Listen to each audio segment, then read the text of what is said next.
surrounded by people who used to say that rhyme about sticks and stones. As if broken bones hurt more than the names we got called, and we got called them all. So we grew up believing no one would ever fall in love with us, that we'd be lonely forever, that we'd never meet someone to make us feel like the sun was something they built for us in their tool shed. So broken heartstrings bled the blues as we tried to empty ourselves so we would feel nothing. Don't tell me that hurts less than a broken bone, that an ingrown life is something surgeons can cut away, that there's no way for it to metastasize. It does. She was 8 years old, our first day of grade 3, when she got called ugly. We both got moved to the back of class so we would stop getting bombarded by spitballs. But the school halls were a battleground where we found ourselves outnumbered day after wretched day. We used to stay inside for recess because outside was worse. Outside we'd have to rehearse running away or learn to stay still like statues, giving no clues that we were there in grade 5. They taped a sign to the front of her desk that read, "Beware of dog." To this day, despite a loving husband, she doesn't think she's beautiful because of a birthmark that takes up a little less than half her face. Kids used to say she looks like a wrong answer that someone tried to erase but couldn't quite get the job done. And they'll never understand that she's raising 2 kids whose definition of beauty begins with the word mom, because they see her heart before they see her skin, because she's only ever always been amazing. He was a broken branch grafted onto a different family tree, adopted, not because his parents opted for a different destiny. He was 3 when it became a mixed drink of 1 part left alone and 2 parts tragedy. Started therapy in 8th grade, had a personality made up of tests and pills, lived like the uphills were mountains and the downhills were cliffs, 4/5 suicidal, a tidal wave of antidepressants, and an adolescence being called pauper.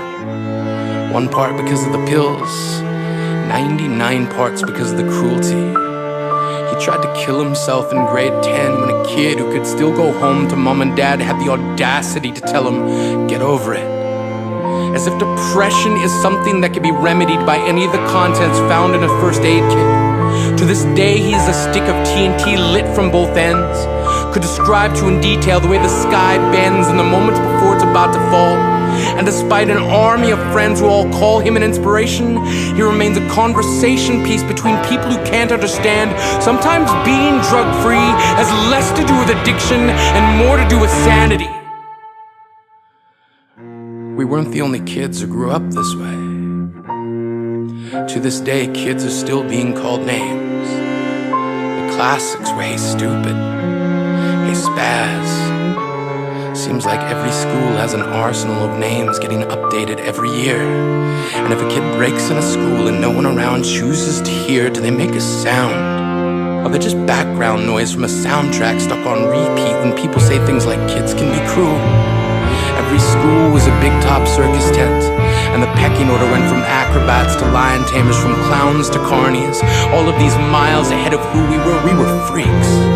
Lobster claw boys and bearded ladies, oddities juggling depression and loneliness, playing solitaire, spin the bottle, trying to kiss the wounded parts of ourselves and heal. But at night, while the others slept, we kept walking the tightrope. It was practice, and yes, some of us fell.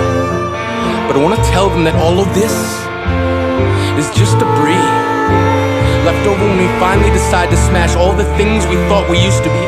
And if you can't see anything beautiful about yourself, get a better mirror. Look a little closer. Stare a little longer.